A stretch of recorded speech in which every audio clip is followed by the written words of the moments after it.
Hi there, this is Alva Lynn Lundgren.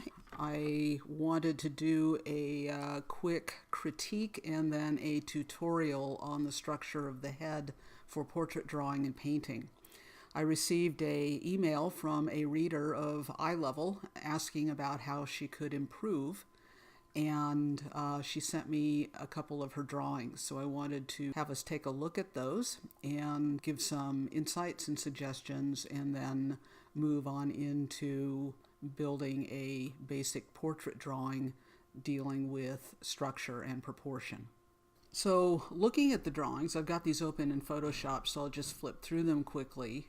There are some basic ideas there. They're communicating fairly well already. We understand what the subject matter is in proportions, which is the relative size in relationship to something else. The proportions are pretty good. But there are some things where improvement could be made in order to get her stronger in her ability to depict a likeness. And while these are a good start, there is still a long way to go in terms of understanding overall structure. We have to understand structure before we can really draw well.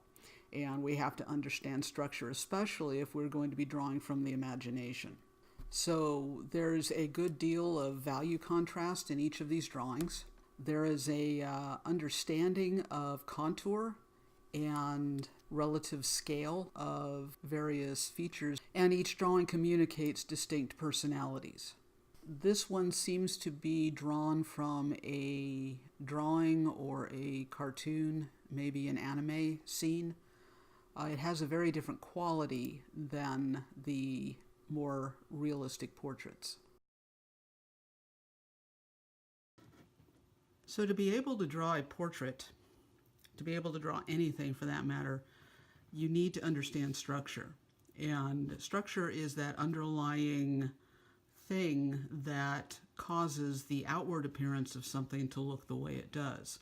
Obviously, when we're drawing humans and animals, there's a skeletal structure that sits underneath the muscles attach to it, the skin covers the muscles, and therefore everything is working in unity, and the underlying skeleton helps the muscles and the skin to do what they're doing. When we draw from photographs, a lot of times we kind of overlook the structural issues. To draw anything well, you have to start with a sense of structure. I'm not going to get real anatomical here in terms of getting academic about the various bones and the zygomatic arch, things like that. The overall idea is that you start with an understanding that there is structure there, and then there are certain proportions are necessary to address. And the way everything is built results in how it appears. Although in portraiture we're dealing with the outward appearance of a person, we still understand that that outward appearance is the result of everything that's going on that we cannot see. So just generally speaking, we're going to start with something that's somewhat circular.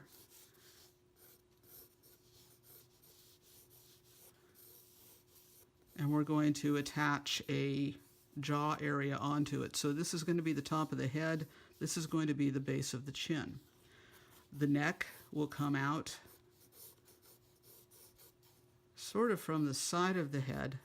It's a little behind the jaw, and the shoulders are behind the neck. So we divide the distance from the top of the head, not the hairline, but the top of the head to the base of the chin in half. And that's where the eyes sit. And this is if a person is looking at you straight on. If we figure the hairline at about half or slightly above that distance, that gives us the basis for the forehead and the brow area. Then we divide that distance in thirds. So from the hairline to the brow line, which is above the eye line, from the brow line to the base of the nose, and from the base of the nose to the bottom of the chin. So those are generally your proportions. Not everybody follows these exact proportions, so you have to look for the differences with each individual. But once you know how these are set up, then you can start looking for the things that are different from this standard order. The ear on either side will insert generally where the base of the nose is. And it will start at the eye line. So remember, the eye line, that's where the eyes actually sit, is halfway between the top of the head and the base of the chin. So the ears insert at the top about that point. And that gives you just a basic starting point and setup. So there's the ears. The mouth generally is going to be halfway between the base of the nose and the bottom of the chin. Some people are longer in this area, some people are longer in this area. So again, you have to look for those individual proportions and what things are doing. So the top of the head generally is fairly round, and of course the hairline is below. If we bisect everything with the center axis, so we use this crossbar, so to speak, then we have a understanding of symmetry or approximate symmetry in terms of the balance of the features. Generally speaking, the width of the eyes is about 1/5 of the distance from the side of the head where the ear inserts to the other side of the head. And there's usually an eye distance between. So first thing we do is look for these landmarks, if you will, or these proportions, and then we go from there. The nose, ball of the nose be approximately there. Generally speaking, the flange, the side of the nose, will be higher vertically, higher in the vertical distance. A lot of people do noses that look kind of like this, and that's not generally the way they are. Generally, they are more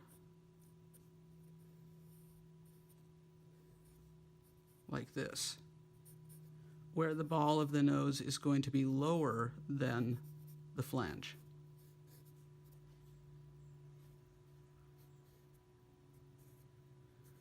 And depending upon one's ethnicity, the width of the nose will vary.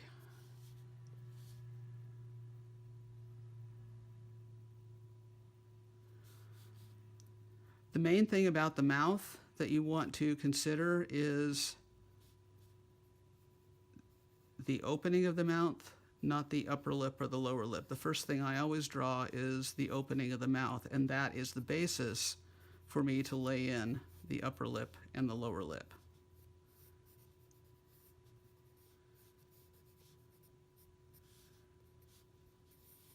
And then there's the ball of the chin.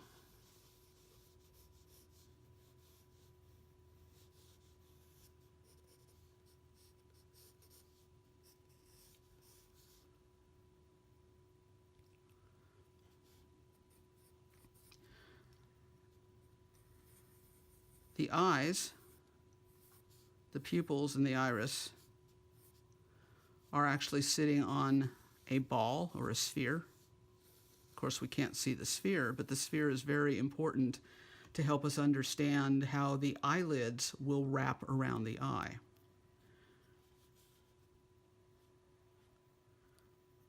So I usually look for the angle going from the outer corner of the eye to the inner corner of the eye. So what is this position versus this position? Sometimes this is higher on the outside, sometimes it's lower. I'll just right now make it straight across. And then the upper eyelid is always going to, unless the person is looking very surprised, the upper eyelid will always cover the top half of the iris. And even the bottom lid will cover some of the iris.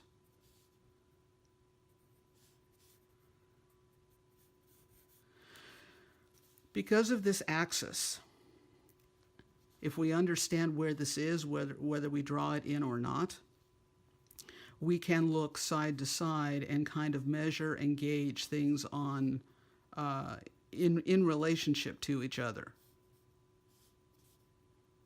So basically, I'm just taking a horizontal line straight out there, and then a horizontal line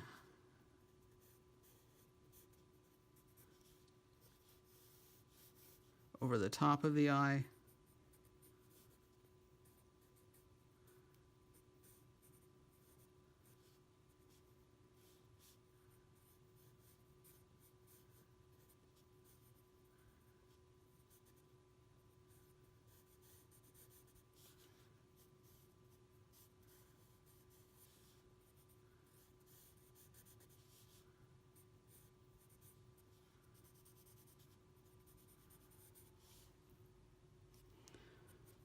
We have the bridge of the nose, and you want to watch for where the bridge meets what's called the glabella, which is that kind of triangular area between the eyes. Sometimes that's lower, and sometimes it's very high. So the height of this and its position is going to give you the length of the nose.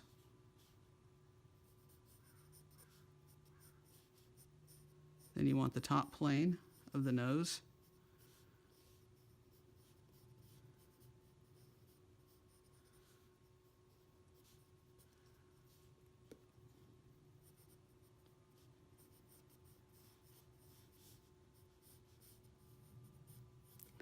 Underneath the eye.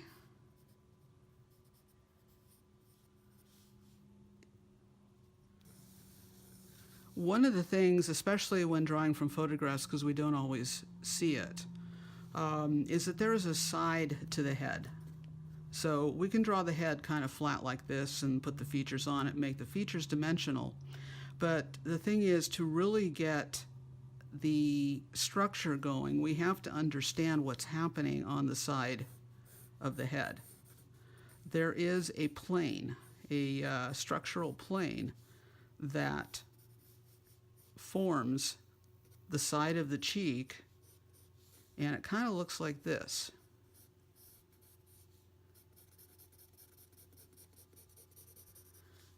If you see images of people that are strongly lit, you will see this line very clearly. It's not that easy to detect when lighting is coming straight on. So in that case, what you need to do is acknowledge its existence. So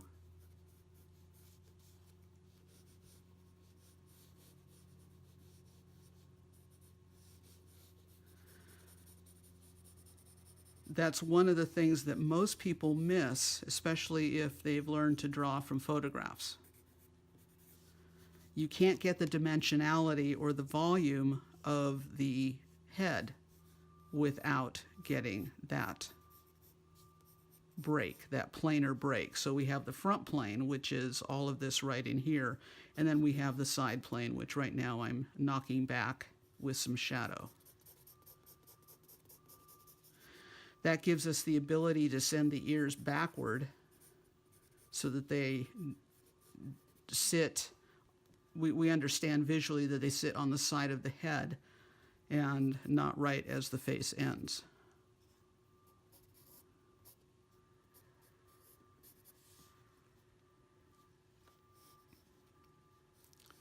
And this shadow also plays into what the brow line is doing,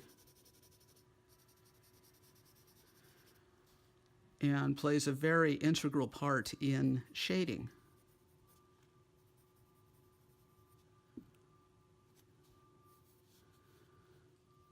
So I'm just going to go ahead and make some adjustments here. And I'm not working from any reference, by the way. See, the thing about structure is that you can actually end up drawing out of your head fairly easily if you understand the basic structure of something.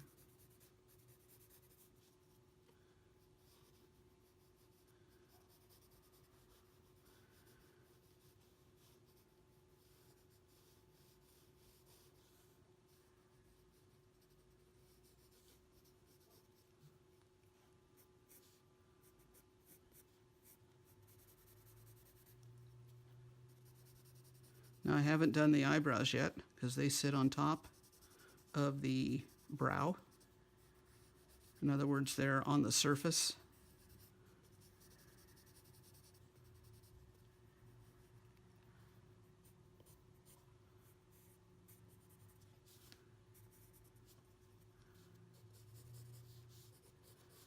Let's get underneath here a little bit. The neck will insert right about where the earlobes insert into this side of the jaw.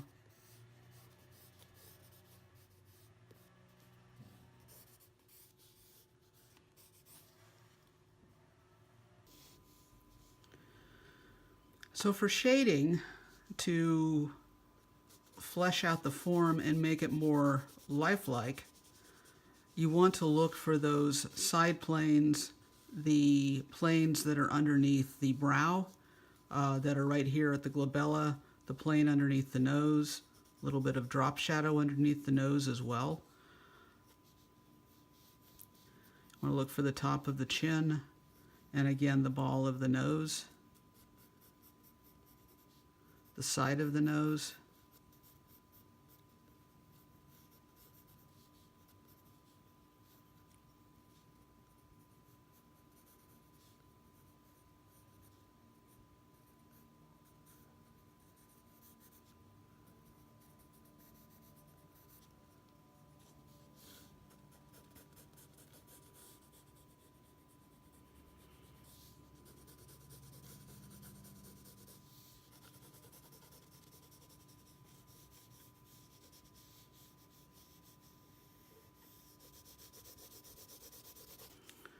And let's just give him some hair.